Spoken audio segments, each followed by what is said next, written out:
Hey, oboists! Have you ever found it difficult to sort out when and how to find a new oboe or English horn?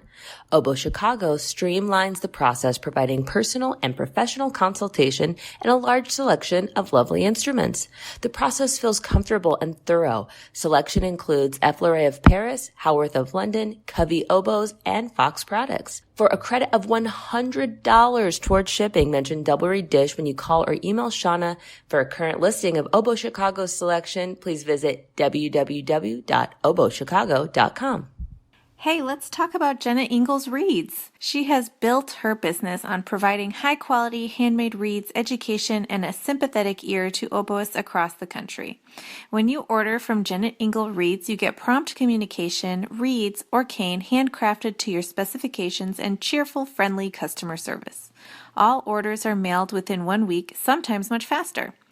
Single orders or monthly read subscriptions are welcome, and she'll work with you to find the combination of response, resistance, stability, and flexibility that is right for you. Podcast listeners can use the code DISH, all caps, for 10% off their first order at JennetIngle.com. That's JENNETINGLE.com. Hi, I'm Galit Kaunitz. And I'm Jackie Wilson, and you're listening to Double Reed Dish, a podcast for oboists, bassoonists, and the people who love them.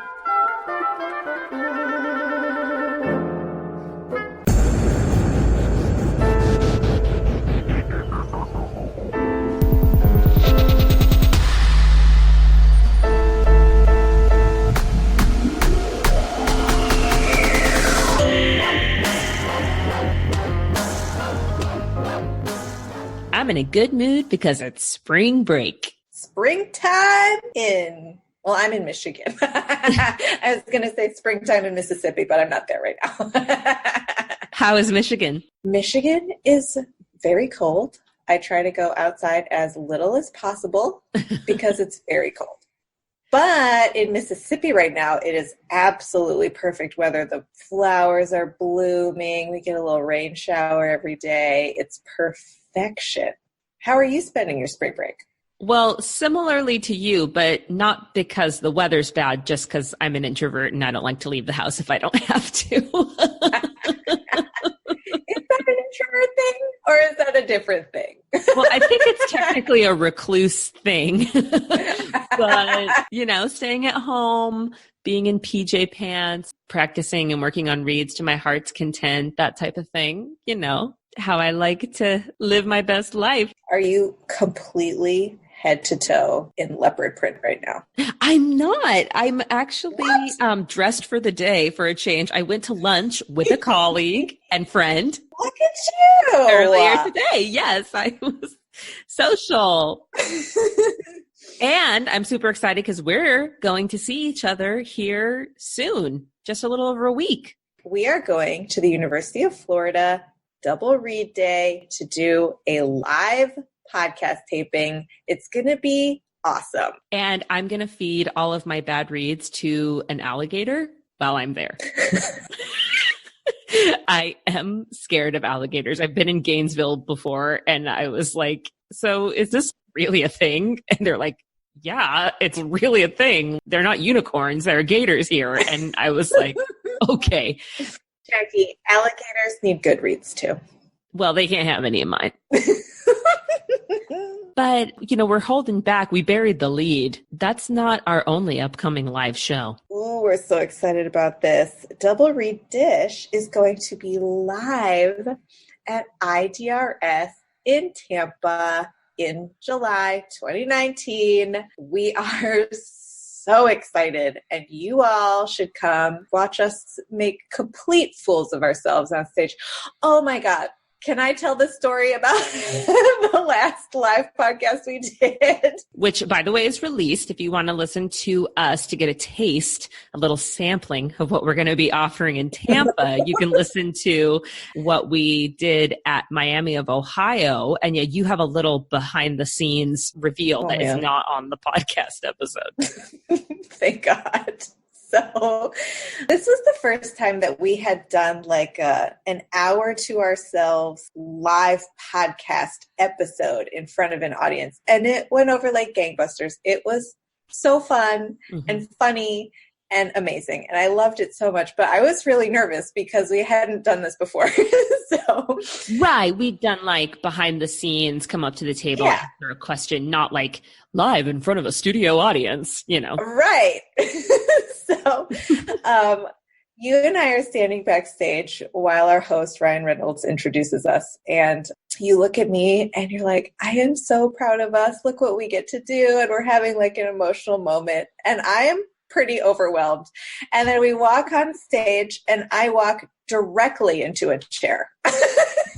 Just bam. And then I missed my cue. It was classic. It was adorable. It was the most perfect way to start I could have ever not planned. Anyway, my plan is not to do that at IDRS. I don't know about you, but Miami gave me a lot of ideas for things. We can't tell you what will be featured at our live show in Tampa because at this point we don't exactly know. We're just kind of brainstorming and figuring out what's going to be the most fun, the most entertaining that we could possibly bring. But we have some ideas. We have so many ideas. It's going to be amazing. So if you're in the Gainesville area on March 23rd, come out to the University of Florida Double Read Day. And if you are attending IDRS this summer in Tampa, please come to our live show. It's going to be really fun. And we're not just doing the live show. We both had proposals accepted to perform at IDRS, which is very cool. What are you going to be doing there? I'm going to be performing read trios with my faculty read trio from USM with Kim Woolley and Jackie McElwain. We are the Magnolia Read Trio, and we are going to do a little 30-minute read trio recital of American music. It's going to be great. What are you doing, Jackie? I am going to be doing one of my pieces from an upcoming faculty recital of pieces by Native American composers for bassoon, which except for the couple of commissions that I've done don't really exist. So there are a lot of transcriptions featured on the program. And one of the pieces, The Mountain on the Sun by Lewis Ballard, which is originally for unaccompanied solo violin, which I have transcribed for solo bassoon, I will be playing in Tampa. So this interview that we have on this episode with Jacqueline Leclair is such a fortifying, heartening, positive approach to oboe playing. And we also have an unintended special guest star in the interview, which is the really intense Mississippi thunderstorm that happens about halfway in. So you're going to hear some thunder and you're going to hear some rain, but it's not going to detract from the amazing things that Jacqueline Leclair has to say about all things oboe. I mean, we really cover the gamut with this one. Well, and we also asked a question if she had any recommendations of hidden gems in the contemporary repertoire, because as you're about to hear, she's really engaged in contemporary music. And at the time, nothing was coming to mind. And so I went ahead and cut that out. But then we got a follow-up from her after the interview was over. She recommends Parking Violation by Mark Mellitz, which is a piece for solo oboe with reverb. And you can find this piece on his website. There's a recording of it. And you can also purchase the score from his website. Markmellitz is the composer, Mark Mellitz. And I listened to it and it is really cool and I am going to learn it. So thank you so much for that extra recommendation for our oboe listeners.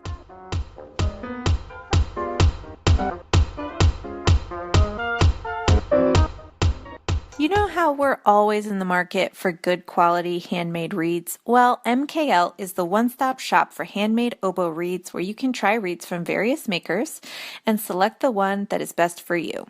Visit mklreeds.com and enter coupon code DOUBLEREADDISH, 3 separate words, all caps, for free shipping on your first order.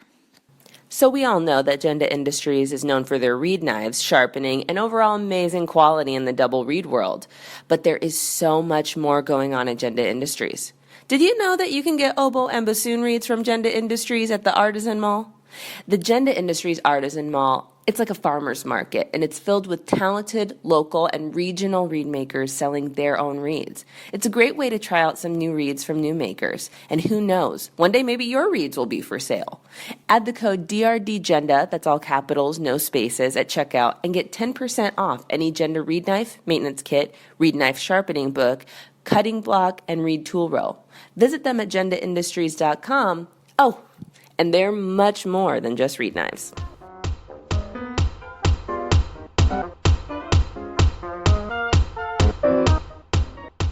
We are tremendously excited to welcome to Double Reed Dish, Jacqueline Leclair, Associate Professor of Oboe at McGill University's Schulich School of Music. Welcome to Double Reed Dish. Thank you so much. Could we start by having you tell us how you came to the oboe? Sure. I went to a private school outside of Syracuse, New York. It was called Manlius Pebble Hill School. And it was I was in first grade, second grade, third grade, through sixth grade there. And in first grade, we all learned to read music and to sing with our music teacher, Mrs. Robertson. I remember that. It was really fun. And she would have us switch parts, so she somehow got us to read music. I have no idea how. And in second grade, we all went to another building to an instrumental music teacher, Martha Lowe. So I was 7, and we learned recorder, all of us. There were about 7 or 8 kids in my class. So we all learned recorder, and I guess I stuck with it for the rest of the whole year. And in the end, when I was 8, Mrs. Lowe wrote a note home to my mother suggesting that I switch to oboe. She said the fingering transition was easy, and she thought I was a musical person, whatever that means. And then she wrote, with some practice, Jackie could go far. She underlined some. I think she's under the impression I wasn't really practicing the recording. I didn't know the oboe from a hole in the ground. But I took the note home to my mom and wanted to get it right away. And I remember she put it on the washing machine, which was taller than I was, and I wasn't allowed to touch it. I remember looking at the case sort of at my eyeball level, thinking, "Oh, I wanted to open it, but I wasn't allowed to." That's so exciting. Yeah. So I started oboe lessons with Mrs. Lowe at school, and she taught me things like I should take the bubble gum out of my mouth before playing. She explained to me that was actually not okay. We are here to debunk those myths. Well, when you're 8, you just sort of do what you think is best and then learn that maybe it's different. When did you decide to go into professional oboe playing? Did you have an aha moment, or was it a gradual realization? Well, I decided to become a professional oboist when I was 9, after I'd been playing for 1 year. And I know that because I figured I had to learn how to say that to adults, because they often would ask, what are you going to be when you grow up? And I didn't know the word oboist. So I had to research it, and I learned, and I practiced in my bedroom. I stood there alone, and I practiced saying, I am going to become a professional oboist, which is actually quite a mouthful when you're at any age, but when you're 9. So I was ready. That's what I decided, and I never went back. That was it. So can you talk to us about embarking on your professional journey and how you got to where you are today? Sure. I followed an educational path that seemed something that would reasonably lead to becoming a professional musician. I took lessons with professional oboists whenever I could, even people like William Christ in outside of Los Angeles when I was visiting my uncle there. I went to summer music camps. I was lucky to have very fine oboe professors in Sarasota, Florida, where I moved to go to high school with my family, and I went to high school there. It was a performing arts high school. Then I attended the Eastman School of Music, studied with Richard Kilmer. I was very lucky to have very fine training, I can see, especially in retrospect. Then I continued straight into graduate school when I was 21 and studied with wonderful Ronald Roseman at SUNY Stony Brook. Just one thing after the other, year after year, I just was oboe. And when I was in my 3rd year of graduate study, I took an audition in New York City. It's funny, truth be told, I didn't really prepare at all for it. It was just all the standard excerpts we'd play since we were teenagers.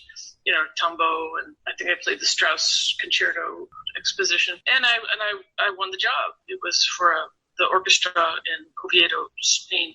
They had dissolved the Franco period orchestra and spent 2 or 3 years planning a new orchestra, and they started from scratch, really, is my understanding. This was 1991. When they held the auditions in 91, they held them in London and Madrid and all in Paris and in New York, all over the place. And they wound up hiring 65 or so of us from 15 different countries, most of us young, but older musicians from Russia. So it was quite an adventure. So they called me up in New York, and when I was still a graduate student, offered me the job, and I thought for 2 seconds and then agreed, like, what the heck, why not? So at age 24, I moved to Spain to take an orchestra job.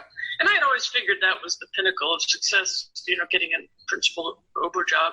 And so I went, and I loved it. It was a great experience. I really value those 3 years I spent in Spain.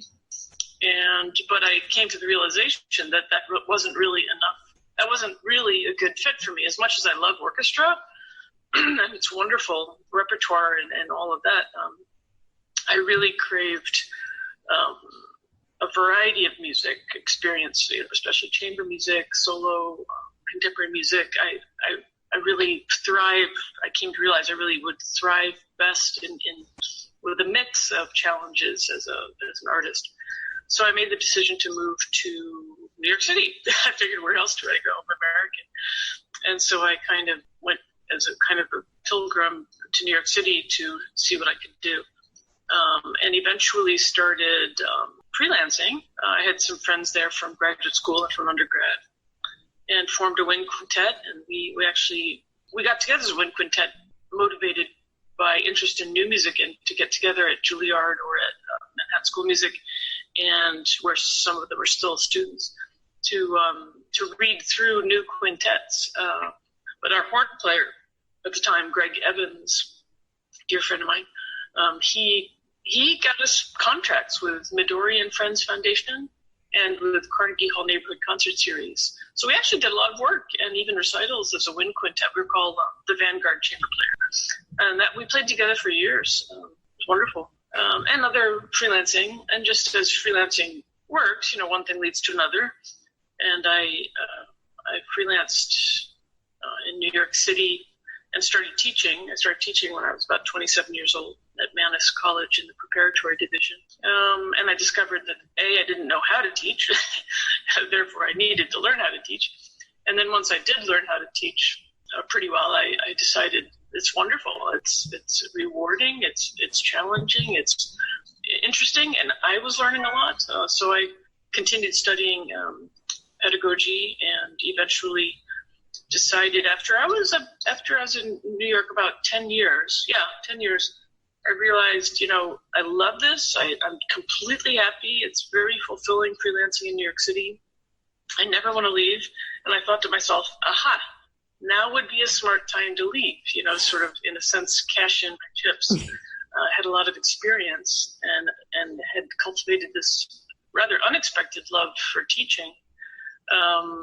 And I went back to school to Stony Brook to finish my doctoral degree. And I did so, which was quite challenging because I was supporting myself and, freelancing full time, but, I was also a quote unquote full-time student. So that was quite a lot. But I managed to do it. And then I was lucky enough to apply for and receive the full-time tenure track job at Bowling Green State University in Ohio. Wonderful school of music. And I was very happy there for 5 years. I was still freelancing quite a bit in New York City. Back and forth is quite easy from Ohio. So that was great. I taught at Manhattan School of Music in their contemporary performance program. And then rather unexpectedly, McGill University's School of Music invited me to apply for their position they were creating, Woodward area chair. I guess preference for oboe, not sure. So, of course, I applied. I started at Bowling Green when I was 40 years old, having returned to New York City when I was 27. So I guess that's 13 years. So Then I taught at Bowling Green for 5 years, at which point I auditioned for the McGill job, and to my amazement, they offered me a job, and I decided to take it. So that was in 2012. So after 5 years in Ohio. And so this is my 7th year here. And so these 7 years I've been, learning the Canadian system's different, trying to be a good employee here, and very international school, so that's similar to New York. And I've been playing concerts regularly all this time in New York City, which is really rewarding as well. And so now I'm just continuing. But, sometimes a career sounds like a carefully laid plan, but a lot of things that happen in a career that someone might mention when they're introducing an artist are often surprises. I didn't anticipate or plan many of the things I've done, but it's more a question of taking opportunities when they arise, I guess. Yeah, I'd love to ask you more about that, because I think what you said is correct, that many people consider an orchestral job as the pinnacle of a career. And you've just described to us 2 instances where you could have been happy, or you could have, I don't want to say settled, but said, this is good enough. And you chose to follow a different path, really intentionally, first returning to New York and then embarking in academia. Was that courage of conviction kind of there within you, or was it a struggle to follow your inner voice? I think throughout my life, I'm a big believer in following my gut, if you will, of just sitting quietly and kind of ignoring those, what can be sort of loud voices in terms of your just thinking, your frontal lobe, and try to quiet that down and really just to try to get in touch with what your instinct is. I'm a big believer in just following that. And I find that very convincing. So yeah, when making a big decision to try to be calm and healthy at the time, if at all possible, and go less with maybe logic, as strange as that might sound, maybe not so much with logic or what would be prudent or what you should do, and to just go with what your instincts are. I think that's what I've done. I mean, it's hard to say, but I think so. You are an incredible resource in contemporary music. You have published guides on skills that a contemporary musician on the oboe should need, published an edition of the Barrio Sequenza. Why is contemporary music so important to you, and what does it bring you in terms of artistic satisfaction? I think I always was interested in contemporary music. Whenever I would hear it as a youngster, I never really thought about it that much, but I can recall being, my interest being piqued by a Nielsen symphony or something, or Persicetti's Parable, and think, that's interesting. And then, but my studies were all the normal tonal, just Barrett Fairling, tonal music, ensemble training, wind quintets, all that kind of thing at Eastman. And one of my fellow students, a composer, James W. Bennett III, I think he got a bunch of us together to play some new music concerts, just on our own at Eastman, not with any faculty guiding us. And we did a concert of Elliott Carter's music, which was quite a big endeavor. We played I was involved with Amir on Rush Duel. We also did a concert of Charles Warren's music. And this was all new to me.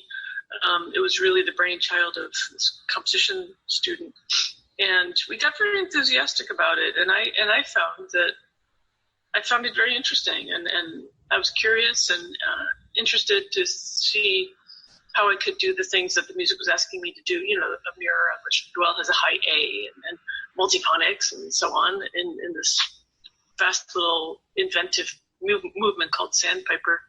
I thought it was very exciting and fun and interesting and poetic. And Richard Kilmer encouraged me as my teacher. That was a helpful key to my success. And we actually applied to be in residence after graduating, in residence at Rutgers University, Music Grove School of Music. And we were planning to. There were about 7 of us, and we called ourselves also the Vanguard Chamber Players. Why, I don't know. And that we were planning to do that, and that fell through the spring when I was going to graduate. I remember it was April 1st, 1988. And that suddenly just evaporated. It was not going to happen. So we all went to our plan B, and my plan B was going to Stony Brook, which turned out to be really, really fortunate for me because Mr. Roseman helped me a great deal develop as an instrumentalist. I mean, physical technique, and also as a musician in a big way. I have his picture right here on my desk. Even though he died in 2000, I still learn from him just about every day. He was just such a powerful mentor. Mm-hmm. So one fork of the Stony Brook experience was that as an oboist and personal musician, Mr. Roseman was just so great. By the way, he was also very into early music. He played Shawn, but also very interested in new music. As a person, he was a musician in the New York Wind Quintet for decades. His friend and fellow artist Sam Barron was teaching flute there, who was just wonderful. Sam Barron coached me in the Shinastera duo and the Thea Musgrave impromptu with flute. I was just so lucky, and many wonderful teachers were there. And it was very small. It was almost entirely graduate students. I'm still fast friends with a lot of the people who were studying there at the time. And there was lots and lots of new music. Arthur Weisberg was conducting the eminent Arthur Weisberg, may he rest in peace. He was conducting the new music ensemble there, and we just had boatloads of new music to learn and to perform. And it was just in the air. It was the milieu. We played normal music as well. Normal meaning, old music, Baroque, classical, romantic, early 20th century, as one does in the orchestra and other contemporary music, but other chamber music. But at that time, there was just lots and lots and lots of activity and interest at Stony Brook in new music. So I really just sort of was swept up in that, and with my friends and having fun with it. And of course, I was young, and that's when I learned to flutter tongue and do all kinds of things. I didn't know not to. No one had ever told me it was impossible, so I just did it. It was right there on the page. I was like Ernst Krennick's Vier Stücke. It says flutter tongue, so I flutter tongue. No problem. Later on, I realized, that's not a normal way to flutter tongue, but I like it. It works great. So I was just innocently charged forward and learned this and that and had a wonderful time. It was great fun. And as it turned out, when I went back to New York City, I wound up doing a good amount of contemporary music. And there just, for whatever reason, there weren't tons and tons of oboists in New York City who had an appetite for that kind of thing. And I did. So I enjoyed it.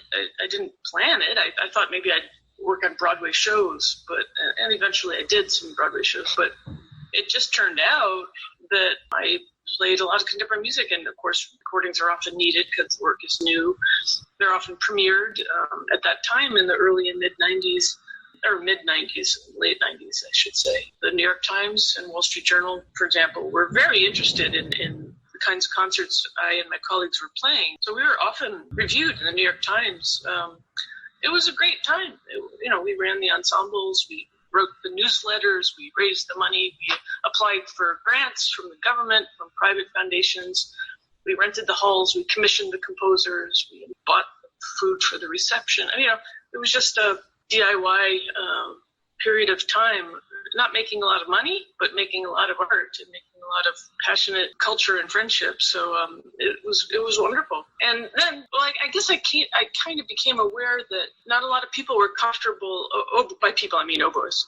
Not a lot of oboists were as familiar with various so-called extended techniques as I was comfortable with. When I was like 30, 35, and I thought, maybe I should share my ideas. That could be useful for people. That might be helpful because I enjoy, being able to do these things. I suppose other people would enjoy it too. That's when I started giving master classes. I think the first one I gave was at my alma mater at Eastman. Mr. Kilmer had me up. That's when I started writing the handouts, writing the documents about flutter tongue or multiphonics or whatever it is, circular breathing. And it's just funny, I guess, after a certain number of years of doing a lot of one thing, in my case, contemporary music, although I was playing earlier music as well, I started being introduced as a so-called expert in contemporary music, expert in extended techniques. And, I never intended to become an expert in anything. Whatever music I'm playing, whether it's Bach or Mozart or Brahms or Xenakis, I just try to do it really well. But it's a funny thing with perception that my name has been associated with some prominent contemporary music, then I become this expert. So I just smile, I don't really consider myself an expert in anything. I just try to do everything well. But sure, I find it gratifying to be able to help others. It's once in a while I get a note that one of my tutorials online has helped somebody learn to circular breathe. That's great. That makes my day. The Barrio Sequenza, I've written about that story. That was just something I did when I was in Spain. And when I got back to the United States, I wound up meeting with Barrio, and I was able to convince him to publish my edition. Very fortuitous, that whole story I wrote in the IDRS Journal. Well, and we'll be sure to link to that article in the show notes for this episode. And actually, your handout on flutter tonguing, I'm a bassoonist, but that's how I learned how to flutter tongue. So I've definitely reaped the benefits of some of those words. As you look over the course of your career thus far, I wonder if any of the commissions that you've been a part of stick out in your mind as favorites. Oh, gosh, there's just so many.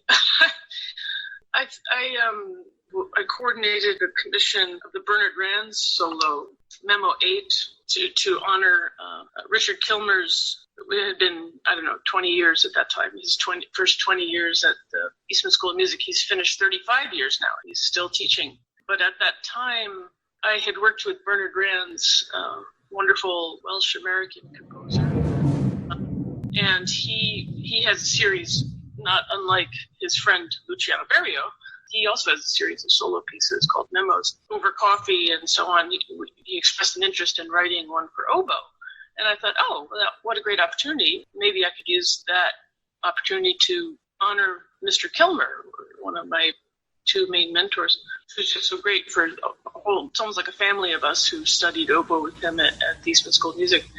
So I contacted I think there were about 104 alumni at that time, many more now, and we put our funds together and commissioned Mr. Rands to write that piece. So that has a soft spot in my heart, I think. And we all each of us could perform a quote unquote premiere, and so that was a nice group effort to honor Mr. Kilmer.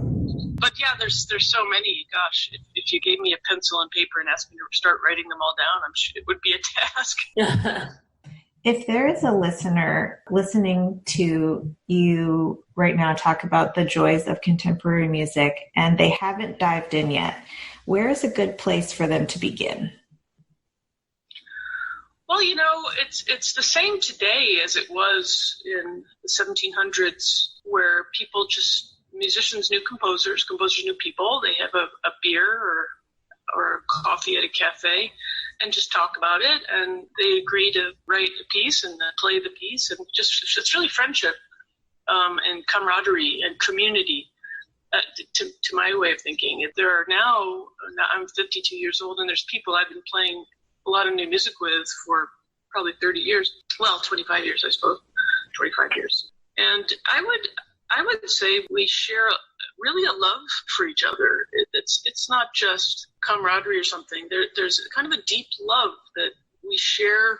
So many hours of studying this music, so many hours of shaping our minds to be flexible, to be plastic, intellectually, to be able to figure out the new music languages, that requirements to make the music really come alive, and might be different from anything we've done before, to shape ourselves, to benefit the music.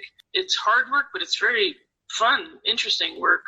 And it's some of the most rewarding experiences I've had in my life. Not only do you come out at the other end with a recording and with a good performance and all that, but it's really the quality of the experience. It's very, very lively. It's very respectful. You have to be confident, but also very sensitive and humble at the same time. I just recommend the experience and also, of course, it goes without saying, working with composers who are in the room with you, or at least now connected virtually. It really makes me happy to provide that composer the pleasure and value of a good experience. That's very rewarding. I mean, I'm sure Beethoven appreciates it too in some way, but it's a little different when the person's still alive, and they can receive the benefit of what we offer them as performers, and also give us feedback. So a good place to start, I think, is with a friend who writes music, finding something you like. And in new music, there's new music for everybody. No matter what kind of music you like, there's music being written today that is just exactly like that, even neo-Baroque or neo-Romantic or minimalist or post-minimalist. It doesn't have to be atonal. It could be any musical language. It's all being written today. So, but I really think it's about community and friendships and participating and enjoying it. That's the way I think about it. Continuing on with this idea of community, you've already mentioned several really special collaborations that you've been a part of. Are there any others that stand out in your mind that you'd love to talk to us about? Well, I've been lucky the last 10 years or something to play with Ensemble Signal. It's led by conductor and percussionist Brad Lubman. He teaches conducting at the Eastman School of Music, and I met him at Stony Brook. We've been friends for 25 years.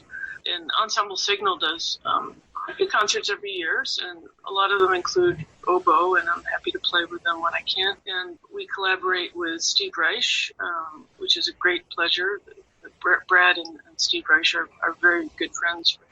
We're about to play a world premiere by Steve Reich. I'm waiting to get the music right now, as a matter of fact. That's going to be at the new venue in New York City. It's called The Shed on 30th Street. That's a brand new venue that's about an interdisciplinary performance venue that's about to open. ICE and Signal are two of the first ensembles to perform there. We have a program we're doing, and I just feel so happy to play with Signal. It's incredibly rewarding. Again, a real feeling of family and a shared mission, a shared spiritual community of music making. It's very important to me. In a couple of weeks, we're playing at the Library of Congress in Washington, D.C. to honor the memory of Oliver Nussin, who passed away in early July, who was a great friend of the ensemble. And again, it's very sad, but to come together and to play his music and to honor his memory, it means a lot. It really does mean everything. We did a concert of his music in his memory in October in Buffalo, and now we're doing another one at the Library of Congress. So just another example of how deep those rivers run. Friendship is a huge part of the new music community. It really is.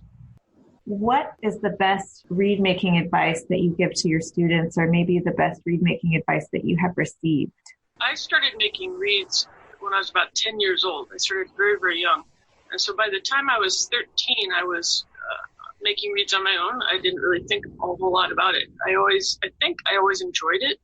I sort of just dived right into it and just great guns, just made reeds like a maniac. I just thought it was terrific. I still do.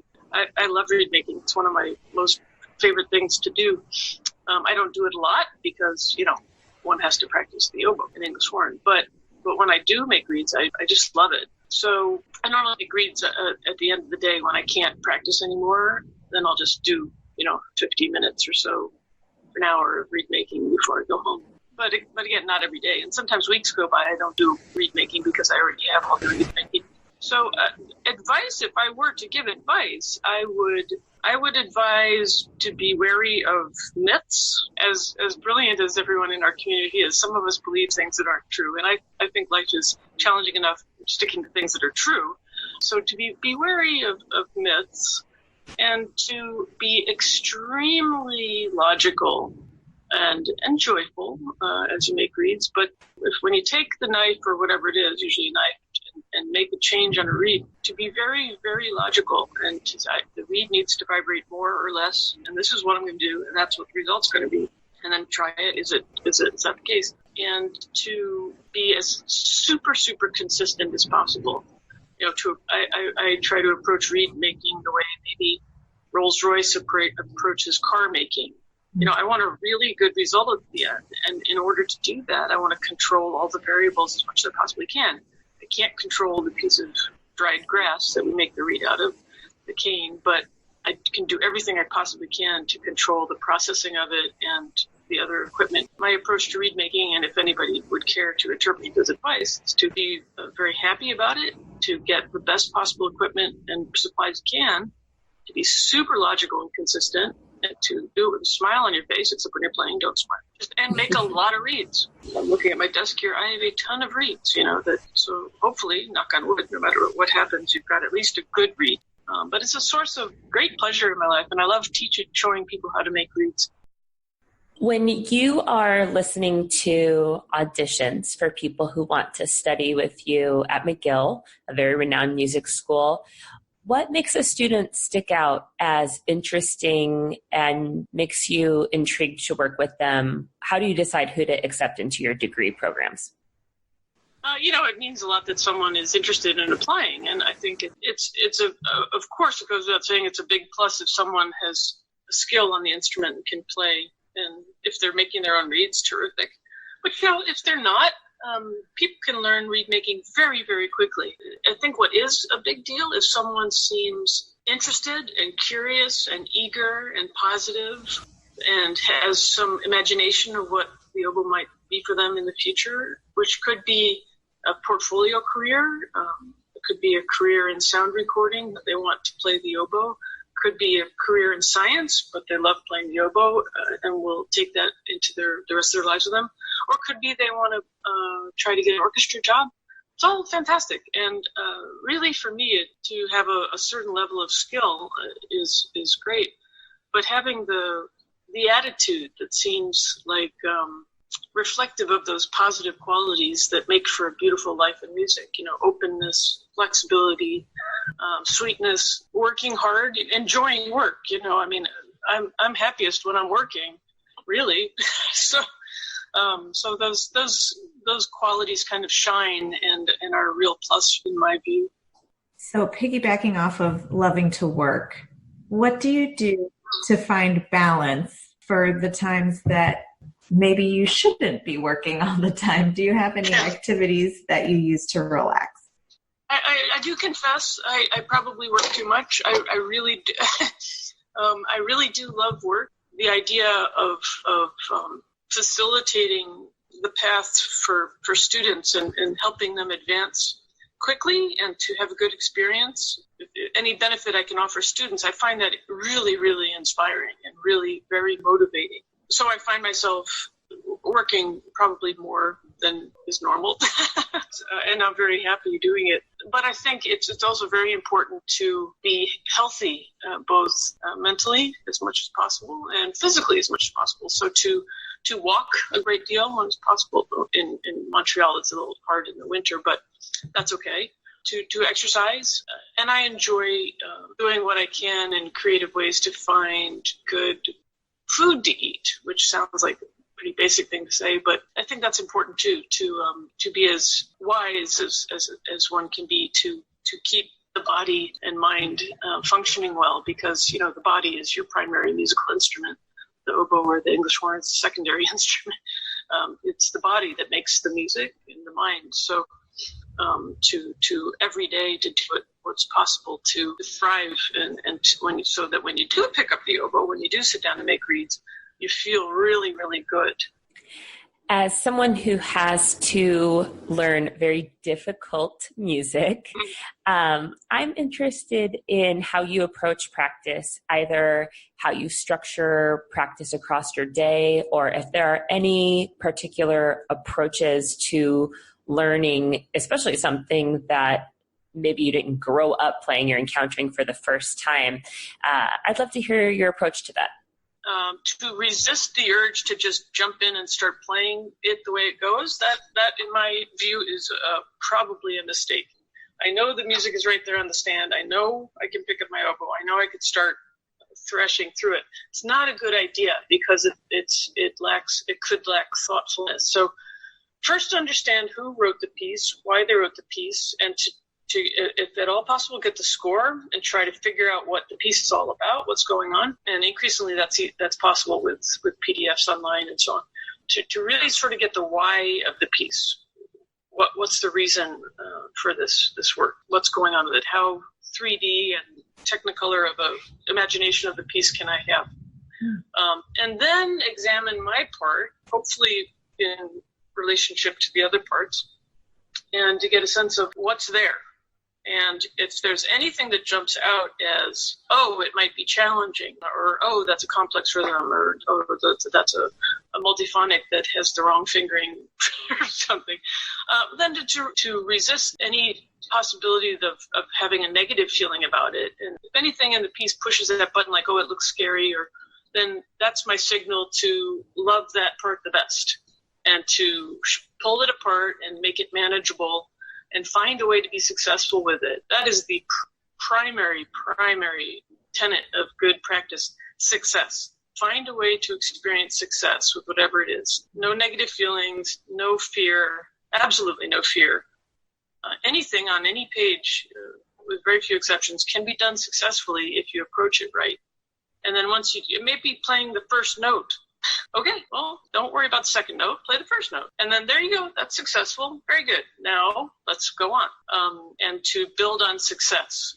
Every time we play a wrong note, it's kind of a step backwards. So not to punish ourselves, but to realize, we really should try to avoid that. We really should practice in such a way that everything is of the quality we want on stage with us in Carnegie Hall. Because I believe that all your practice goes on stage with you, not just the good practice. So I feel very highly incentivized to make as much of my practice very, very good, very cheerful, very happy, very imaginative, and very well under control. Always with a metronome, or almost always with a metronome, in lots of creative ways. And to try to practice everything you're going to play in concert 4 or 5 different ways at least. To put on the metronome and play a passage slower and then speed it up. That's not bad, but it's not at all complete. I have a rule for myself. Anything I'm going to perform, I have to be able to play really, really well in great detail, but completely slurred. So everything speaking successfully with no articulation. I think that's a tremendous plus. Great practice for me anyway. And to play in different rhythms, again, really with variety. I refer to the F word a lot in my teaching, flexibility. To be as flexible as possible and to practice flexibly, to perform flexibly. It's really a variety. If you practice a passage 5 different ways or 6 different ways successfully, then you can reassemble it and play it as written with relative ease. People sometimes ask me, what's my favorite piece on a concert? It's like, my favorite piece is the one I'm playing at the time, Mm-hmm. To really love what you're doing. When I walk off the stage, I might say to myself, oh God, I never want to play that again. But up until I finish the last note of the piece, I really, truly love the piece. I really do. I'm not faking it. I really, really do everything I can to show that piece as the best piece in the world that I possibly can. Doesn't mean I'll play it again, but at the time, it's important. It's not my job to criticize a piece that I'm playing. It's my job to support it and try to understand it the best I can and show it in the best possible light with an open heart and really positive spirit, and serve it the best I can. The practice has to be in that spirit, doesn't it? Right? Mm-hmm. If I practice begrudgingly or if I practice in a frustrated way, that's not going to lead to a wonderful outcome, I don't think. So I try to assemble everything in a great spirit. And you know what? If I'm feeling tired or if I'm feeling frustrated or something, which doesn't happen very often, stop. Just take a break. Just take a break because we don't want that on stage with us. Go for a walk. Get a drink of water and then come back when you feel that there's a smile in your heart and you can go on with a good attitude. I think that's really what is important to me. That is incredibly fortifying advice. Thank you. Sure. What advice do you have for a young musician who aspires to have a career like yours? Well, I don't think I aspired to have a career like mine. It just kind of unfolded rather unexpectedly at different stages. So I'm not sure anybody can give anybody advice, but I certainly encourage people. And as I was saying earlier about following your gut, we all know life is short. We all know those of us who play oboe, almost for sure, we're awfully lucky people compared to all of humanity and the history of humanity. We're very fortunate. We're living in a fortunate time, and it's relatively easy. Our lives are not in peril and that kind of thing normally. So as privileged people, to try to keep our priorities straight and to try to make things as wonderful and helpful to others, as productive and positive as possible. So I think if playing a musical instrument is something that someone really enjoys and is passionate about, I think that's all you need to know. And if you just go into every day, you jump out of bed and you go to the practice room and have a wonderful time, learning etudes, practicing your scales in a more interesting way, going to lessons, learning, reading blogs about music, reading books about music. It's all vitamins and minerals and nutrition that you need, and it's getting you ready for the opportunities that are going to come. And you don't know what those opportunities are going to be. You go to school, you don't know what's going to be exactly. You go to a festival, you don't know. We make it up as we go along. And I think what you can do is have a terrific attitude every day. Practice well today. Talk to a friend about writing you a piece today. Plan a concert at a cafe next week. I have the feeling, it's easy for me to say sitting here with a job, but I really do think that if someone puts good attitude and passion and a smile and terrific music making out there every day, the world makes a place for you. And usually there's surprises. So I would avoid worrying about the future. There's nothing you can do about it, so why worry about it? And what you can do something about is right now, and to be wonderful right now, to be a good colleague right now, and then life will unfold, and it'll be full of great surprises. Maybe some bad surprises too, but that's okay. You get through them. And then when you're 50 years old, you'll look back and someone will be introducing you, and it all sounds like a carefully laid plan. What a fantastic chat. Thank you so much for joining us today. In closing, I wonder if there's anything coming up that you're excited about that you can tell us about. I'm just so excited about this project I already mentioned with Steve Reich, and it's a collaborative project with the art of the German visual artist Gerhard Richter at the Shed in New York City. That's running April, May, and June. And I believe it's a 37-minute new piece by Steve Reich that we're about to receive any minute now. And we're going to be performing. And I've never been to that venue. It's going to be a new experience for all of us. And it's with my friends in Ensemble Signal. So we're doing 4 performances a day, which finish in early June. So that's just thrilling on a number of levels, because Gerhard Richter is a superstar. Steve Reich, of course, is a superstar. My ensemble I love. And it's a brand new venue in New York City. So it's just, can't really put words to it. It's really super thrilling, and I'm honored to be a part of it. Thank you so much. This has been a wonderful chat. Thank you for coming on Double Read Dish. Thank you so much for having me. I really appreciate it. It's been a pleasure.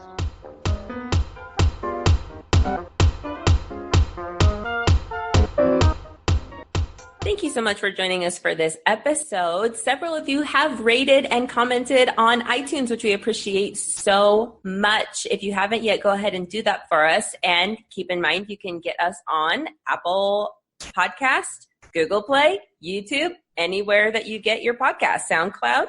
And don't forget to follow us on social media. We're on Twitter, Facebook, Instagram. And if you want to follow us individually, she is Hello Oboe on Instagram, and I'm Wilson Bassoon. Jackie, time to end this nerd parade. Go make reads.